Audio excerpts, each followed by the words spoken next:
60 Great Ghost Stories, read by H. Washington Sawyer. Tonight's story, One Who Saw, by A. M. Burrage. There are certain people, often well enough liked, genial souls, whom one is always glad to meet, who yet have the faculty of disappearing without being missed. Crutchley must have been one of them. It wasn't until his name was casually mentioned that evening at the store gates that most of us remembered that we hadn't seen him for about the last year or two. It was Mrs. Storegate's effort at remembering, with the help of those nearest her at table, the guests at a certain birthday party of 4 years since, that was the cause of Crutchley's name being mentioned. And no sooner had it been mentioned than we were all laughing because most of us had asked one another in the same breath what had become of him. It was Jack Price who was able to supply the information. "For the last year or two," he said, "he's been living very quietly with his people in Norfolk. I heard from him only the other day." Mrs. Storegate was interested. "I wonder why he's chosen to efface himself," she asked of no one in particular. "He was rather lamb in his way. I used to adore that shiny black hair of his, which always made me think of patent leather. I believe he owed half his invitations to his hair. I told him once that he dined out on it 4 nights a week." "It's as white as the ceiling now," Price remarked. Having spoken, he seemed to regret it, and Mrs. Storegate exclaimed, "Oh, no! We're speaking of Simon Crutchley." "I mean Simon," said Price unwillingly. There was a faint stir of consternation, and then a woman's voice rose above the rustle and murmur. "Oh, but it seems impossible! That sleek blue-black hair of his, and he can't be more than 35. Somebody said that he'd heard of people's hair going suddenly white, like that after an illness. Price was asked if Simon Crutchley had been ill. The answer was yes. A nervous breakdown? Well, it was something very like that. A lady who turned night into day all the year round, and was suspected of drinking at least as much as was good for her, sighed, remarked that everybody nowadays suffered from nerves. Mrs. Storegate said that Simon Crutchley's breakdown and the change in his appearance doubtless accounted for his having dropped out and hidden himself away in Norfolk. And then another conversational hare was started. Instead of joining in the hunt, I found myself in a brown study, playing with breadcrumbs. I had rather liked Crutchley, although he wasn't exactly one of my own kind. He was one of those quiet fellows who are said colloquially to require a lot of knowing. In social life he had always been a detached figure, standing a little aloof from his fellow men and seeming to study them with an air of faint and inoffensive cynicism. He was a writing man, which may have accounted for his slight mannerisms, but he didn't belong in the precious, superior, rather detestable school. Everybody agreed that he was quite a good scout, and nobody troubled to read his books, which consisted mainly of historical essays. I tried to imagine Simon Crutchley with white hair, and then I caught myself speculating on the cause of his illness or breakdown. He was the last sort of fellow whom one would have expected to be knocked all to pieces like that. So far from indulging in excesses, he had always been something of an aesthete. He had a comfortable private income, and certainly didn't overwork. Indeed, I remembered his once telling me that he took a comfortable 2 years over a book. It would be hard for me to say now whether it was by accident or by design that I left at the same time as Price.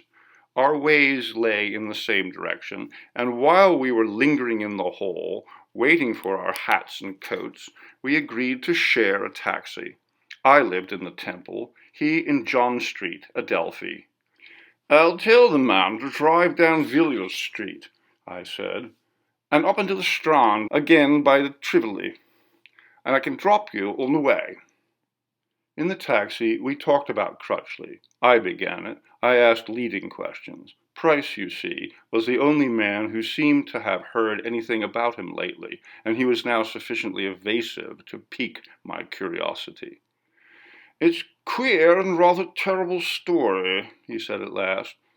There's no secret about it, at least I'm not pledged in any way, but I don't think poor old Simon would have liked me to tell it publicly over the dinner table. For one thing, nobody would believe it, and for another, it's rather long.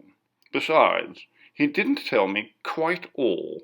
There's one bit he couldn't, or wouldn't, tell.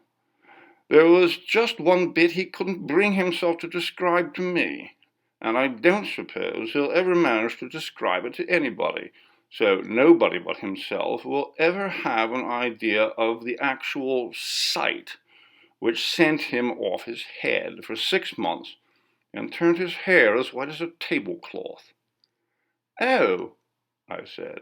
Then it was all through something he saw. Price nodded. So he says. I admit it's pretty incredible sort of story, yet somehow Simon Crutchley isn't the sort to imagine things, and after all, something obviously did happen to him. I'll tell you his story, if you like. The night's young. Come into my place and have a drink, if you will. I thanked him and said that I would. He turned towards me and let a hand fall on my knee. Mind you, he said, this is Crutchley's own story. If you don't believe it, I don't want you to go about thinking that I'm a liar. I'm not responsible for the truth of it. I'm only just passing it on. In a way, I hope it isn't true. It isn't comfortable to think that such things may happen, do happen. 20 minutes later, when we were sitting in the snug little library in Price's flat, he told me his story, or rather, Crutchley's. This is it. You know the sort of work Crutchley used to do. If you don't, at least you'll know Stevenson's Memoirs and Portraits, and Crutchley worked with that sort of material. His study of Margaret of Anjou, by the way, is considered a classic in certain highbrow circles. You will remember that Joan of Arc was very much in the air 2 or 3 years back. It was before Bernard Shaw's play was produced, but her recent canonization had reminded the world that she was perhaps the greatest woman in history. It may have been this revival of interest in her which decided Crutchley to make her the subject of one of his historical portraits. He'd already treated Véron and Abelard and Héloïse, and as soon as he decided on St. Joan, he went over to France to work, so to say, on the spot. Crutchley always did his job conscientiously, using his own deductive faculties only for bridging the gaps in straight history. He went first to Domremy, where the Maid was born, followed the old trail of the 15th century campaign across France, and of course his journey ended inevitably at Rouen, where the English spite and French cowardice burned her in the marketplace. I don't know if you know Rouen. Tourists don't stay there very much. They visit, but they don't stay. They come and hurry round the cathedral, gape at the statue of Joan of Arc in the Place de la Pucelle, throw a victorious smile at Napoleon Bonaparte galloping his bronze horse on a pedestal in the square, and rush on to Paris or back to one of the Channel ports. Rouen being halfway between Paris and the coast, the typical English tourist finds that he can do the place without sleeping in it. Crutchley liked Rouen. It suited him. It is much more sober and austere than most French towns. It goes to bed early, and you don't have sex flaunted before you wherever you look. You find there an atmosphere like that of our own cathedral cities, and there is a great deal more to see than ever the one-day tourist imagines. Crutchley decided to stay on in the town and finish there his paper on Joan of Arc. He found a hotel practically undiscovered by English and Americans, l'Hôtel d'Avignon. It stands halfway down one of those narrow old-world streets, quite near the Grès de la Rue Jeanne d'Arc. A single tram line runs through the narrow street in front of its unpretentious facade. To enter, you must pass a narrow archway and through a winter garden littered with tables and chairs to a somewhat impressive main entrance with statuary on either side and great glass-panelled doors.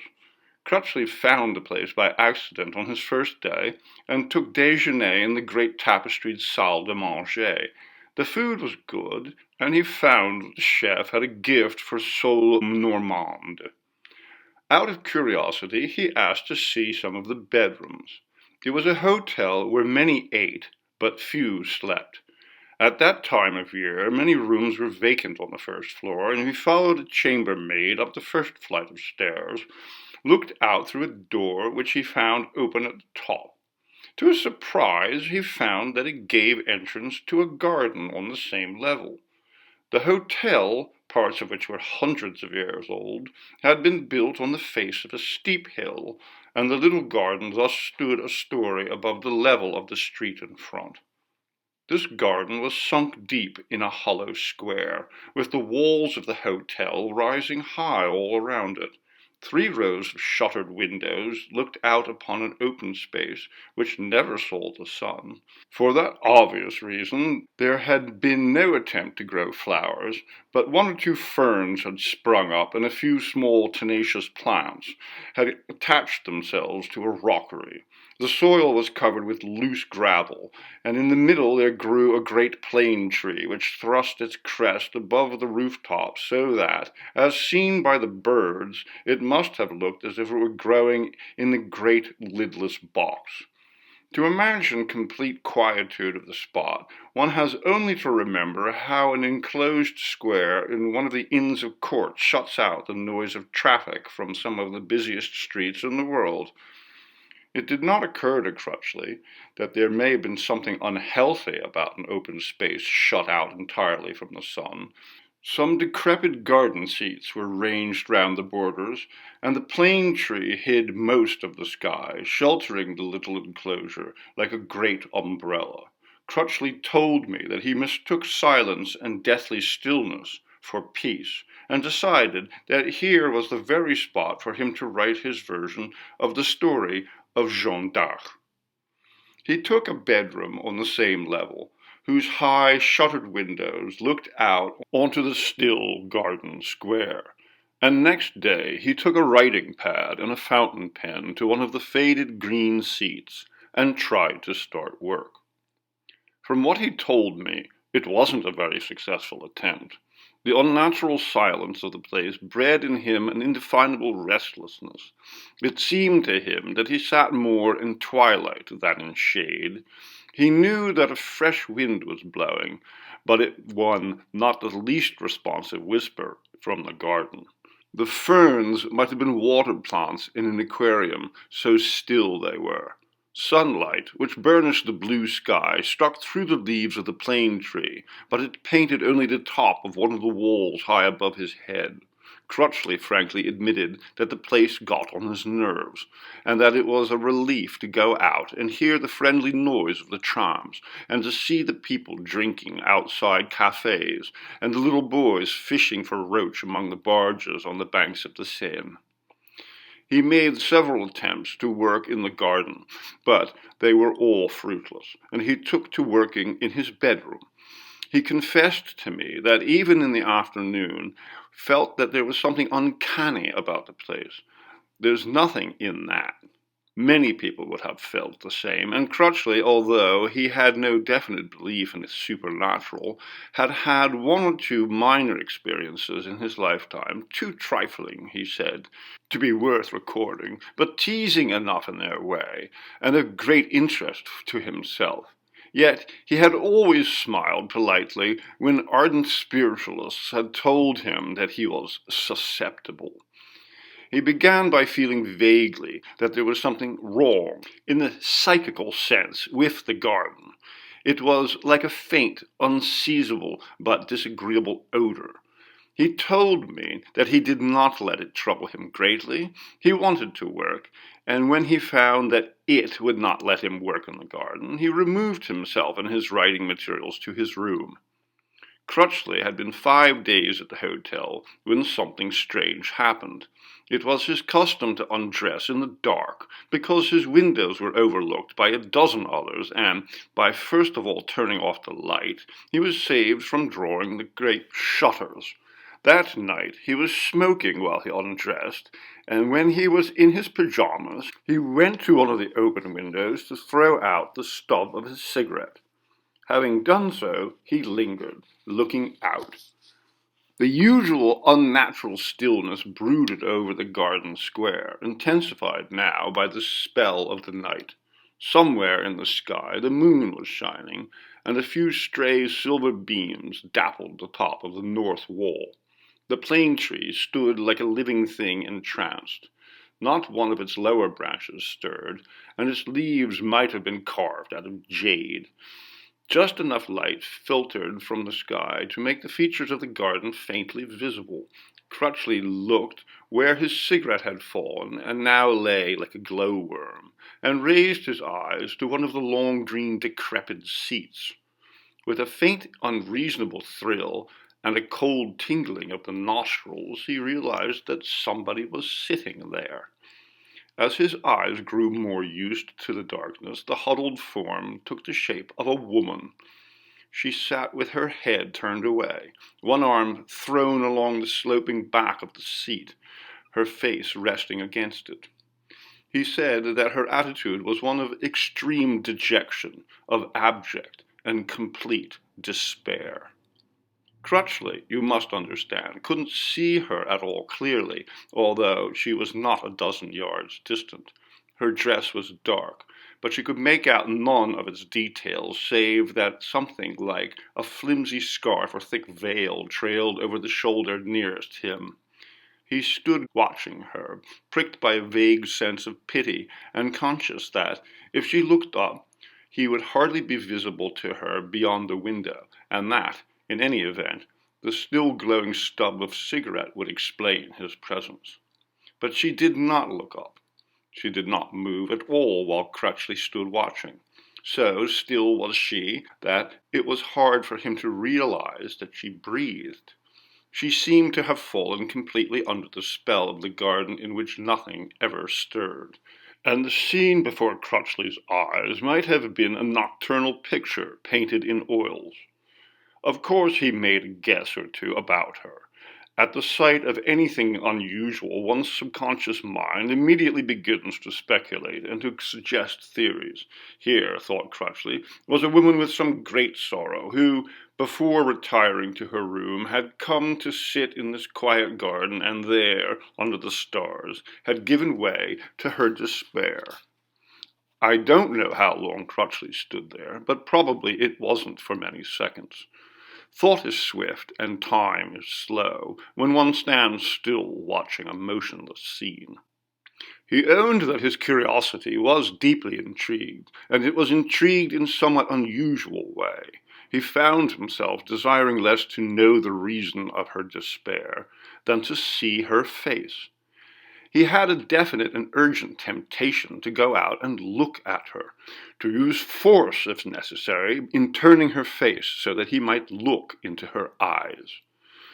If you knew Crutchley at all well, you must know that he was something more than ordinarily conventional.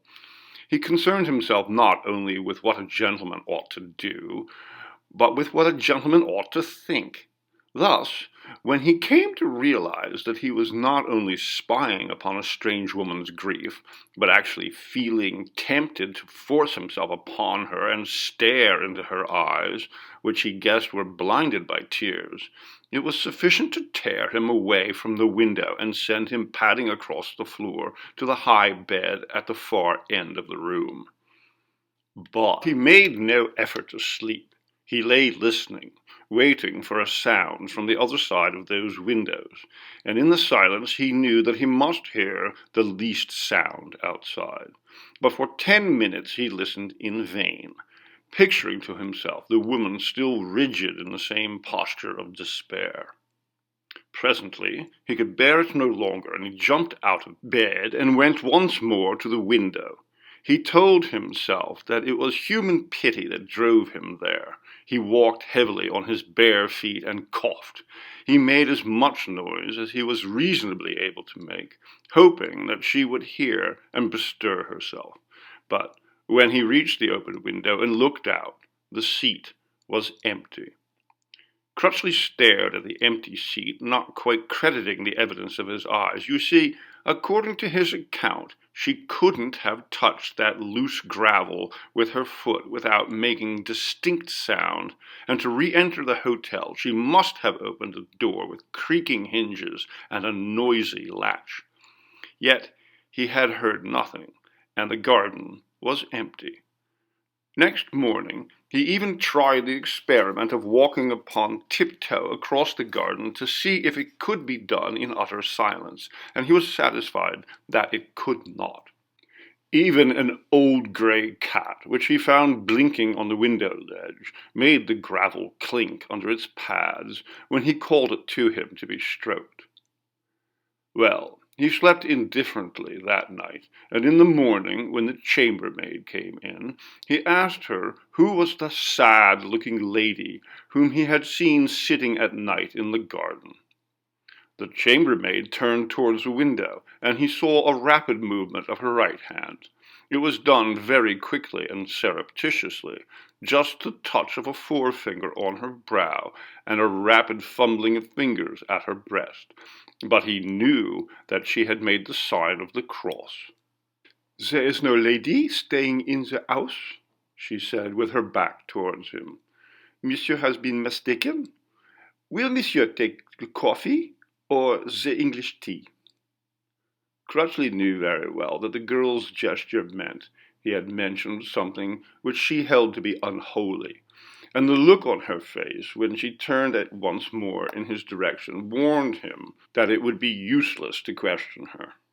He had a pretty restless day, doing little or no work. You mustn't think that he was already regarded the experience as a supernatural one, although he was quite well aware what was in the mind of the chambermaid. But it was macabre, it belonged to the realm of the seemingly inexplicable, which was no satisfaction to him to dismiss as merely queer. Crutchley spoke the French of the average educated Englishman, and the only other person in the house who spoke English was the head waiter, who had spent some years in London. His English was probably at least as good as Crutchley's French, and he enjoyed the opportunity of airing it. He was in appearance a true Norman, tall, dark, and distinguished-looking. One sees his type in certain English families that can truthfully boast of Norman ancestry. It was at déjeuner when he approached Crutchley, and having handed him the wine list, bent over him confidentially. "Are you quite comfortable in your room, sir?" he ventured. "Oh, quite, thank you," Crutchley answered briefly. "There is a very nice room in the front, sir. Quite so big, and then there is the sun. Perhaps you like it better, sir." "No, thanks," said Crutchley. "I shouldn't get a wink of sleep. You see, none of your motor traffic seems to be equipped with silencers, and with trams, motor horns, market carts bumping over the cobbles, I should never have any peace." The waiter said no more, merely bowing, but he looked disappointed. He managed to convey by a look that he had Monsieur's welfare at heart, but that Monsieur doubtless knew best, and must please himself. "I believe I'm on the trail of something queer," Crutchley thought. "That chambermaid's been talking to Pierre. I wonder what's wrong, or what they think is wrong." He reopened the subject when the waiter returned to him with a half-bottle of white wine. "Why do you wish me to change my room, Pierre?" "I do not wish Monsieur to change his room if he is satisfied." When I am not satisfied, I say so. Why do you think I might not be? I wish, monsieur, to be more comfortable. There is no sun behind the house. It is better to be where the sun comes sometimes. Besides, I think monsieur is one who sees.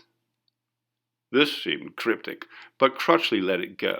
Pierre had duties to attend to, and besides, Crutchley did not feel inclined to discuss with the waiter the lady he had seen in the garden on the preceding night. During the afternoon and evening he tried to work, but he fought only a series of losing battles against distraction. He was incapable of concentration as a boy in love. He knew. He was angry with himself because he knew that he was eking out his patience until night came, in the hope of seeing once more that still figure of despair in the garden. Of course, I don't pretend to understand the nature of the attraction, nor was Crutchley able to explain it to me. But he told me that he couldn't keep his thoughts off the face which had been turned away from him. Imagination drew for him a succession of pictures, all of an unearthly beauty, such pictures as he had never before conceived. His mind, over which he now seemed to have only an imperfect control, exercised its new creative faculty all that afternoon and evening. Long before the hour of dinner, he had decided that if she came to the garden, he must see her face, and thus end his long torment of speculation. He went to his room that night at 11 o'clock, and he did not undress, but sat and smoked in an armchair beside his bed. From that position, he could only see through the window the lighted windows of other rooms across the square of garden, shining through the leaves of the plane tree. Towards midnight, the last lights died out, and the last distant murmur of voices died away, when he got up and went softly across the room. Before he reached the window, he knew instinctively that he would see her sitting in the same place and in the same attitude of woe, and his eagerness was mingled with an indescribable fear. He seemed to hear a cry of warning from the honest workaday world into which he had been born, a world which he now seemed strangely to be leaving. He said that it was like starting on a voyage, feeling no motion from the ship, and then being suddenly aware of a spreading space of water between the vessel and the quay. That night, the invisible moon threw stronger beams upon the top of the north wall, and the stars burned brighter in the clearer sky. There was a little more light in the well of the garden than there had been on the preceding night, and on the seat that figure of tragic desolation was limned more clearly. The pose, the arrangement of the woman's garments, were the same in every detail, from the least fold to the wisp of veil which fell over her right shoulder. For he now saw that it was a veil, and guessed that it covered the face, which was still turned from him. He was shaken, dragged in opposite directions by unreasonable dread and still more unreasonable curiosity. And while he stood looking, the palms of his hands grew wet, and his mouth grew dry. He was well nigh helpless. His spirit struggled within him like a caged bird, longing to fly to her. That still figure was magnetic in some mighty sense which he had never realized before. It was hypnotic without needing to use its eyes, and presently Crutchley spoke to it for the first time, whispering through the open window across the intervening space of gloom. "Madame," he pleaded, "look at me." The figure did not move. It might have been cast in bronze or carved out of stone.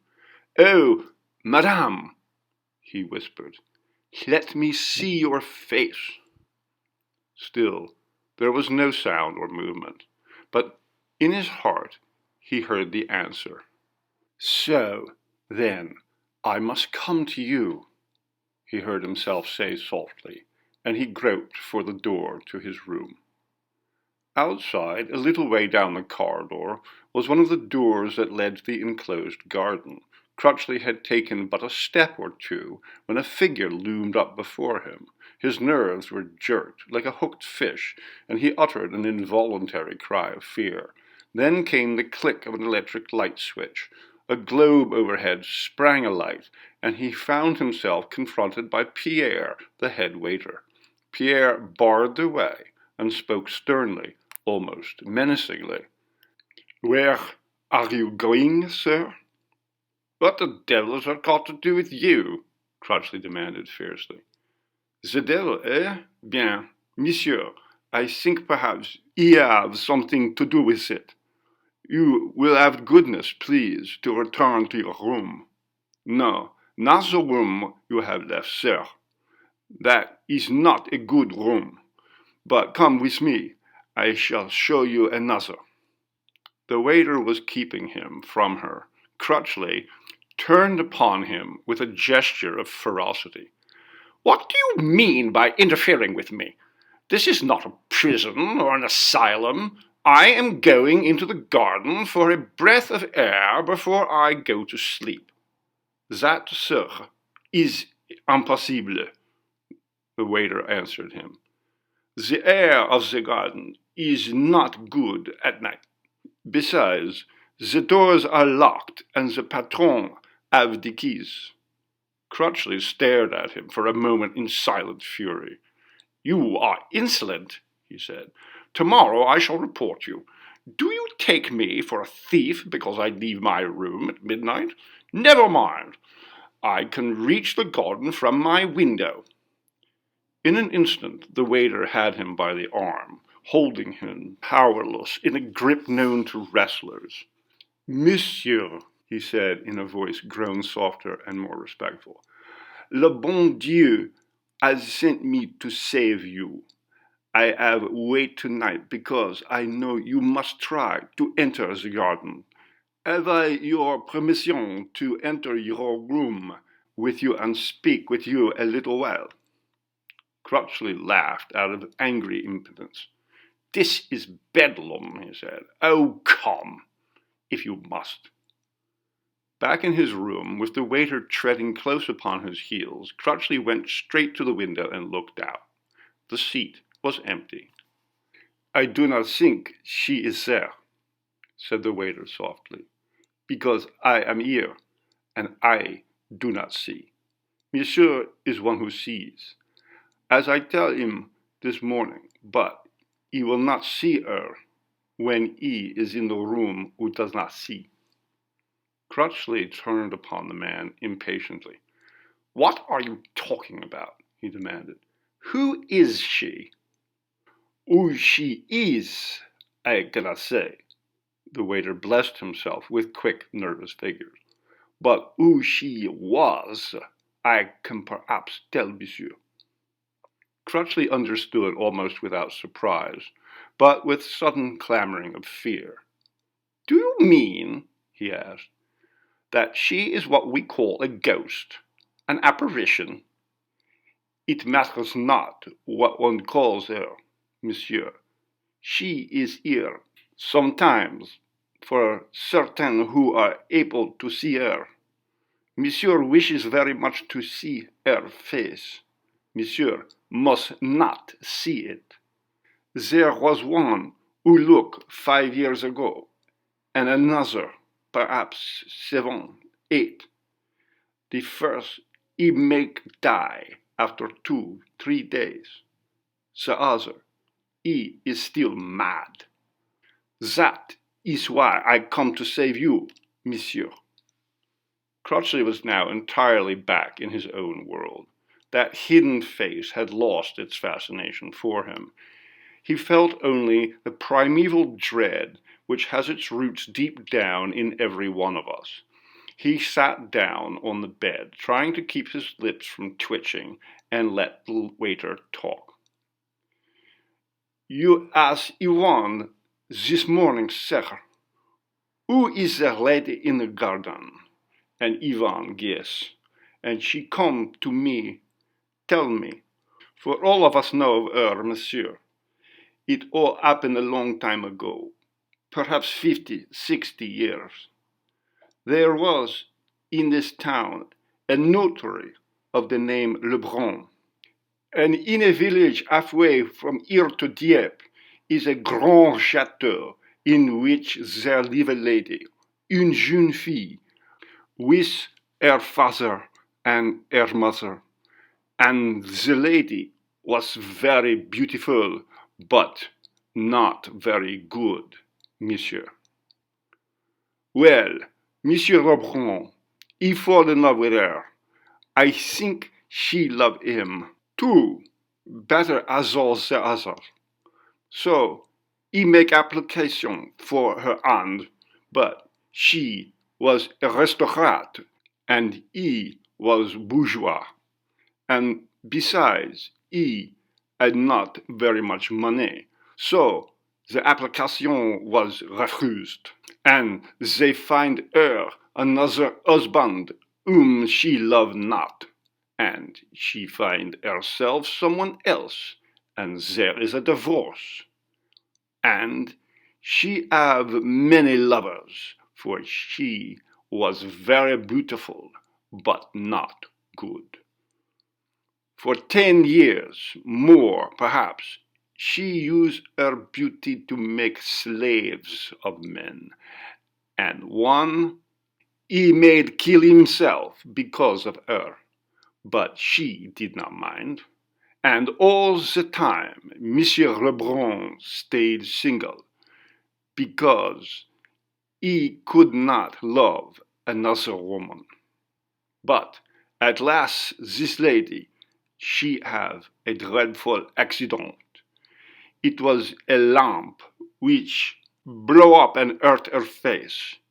In those days, the surgeons did not know how to make new features.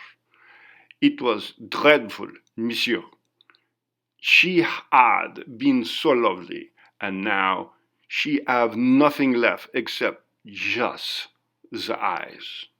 And she go about wearing a long, thick veil because she have become terrible to see. And her lovers, they no longer love, and she have no husband because she have been divorced.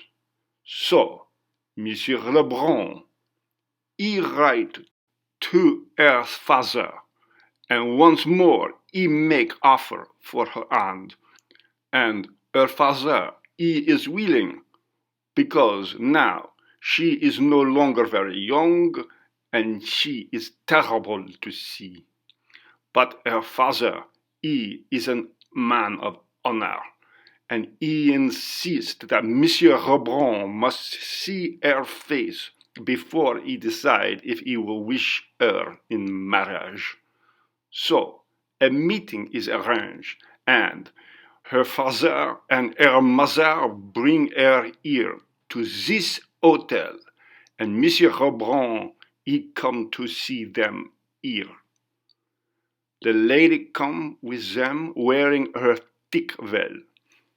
She insists to see Monsieur Lebron alone, so she wait out there in the garden, and when he come, they bring him to her. Monsieur, I do not know what her face was like, and nobody know what passed between him and her in the garden there. Love is not always what we think it. Perhaps Monsieur Lebron think all the time that his love go deeper than her beauty, and when he see her dreadful change her face, he find out the truth.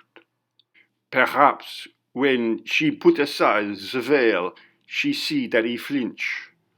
I only say perhaps because nobody know. But Monsieur Lebron, he walk out alone, and the lady stays sitting on the seat.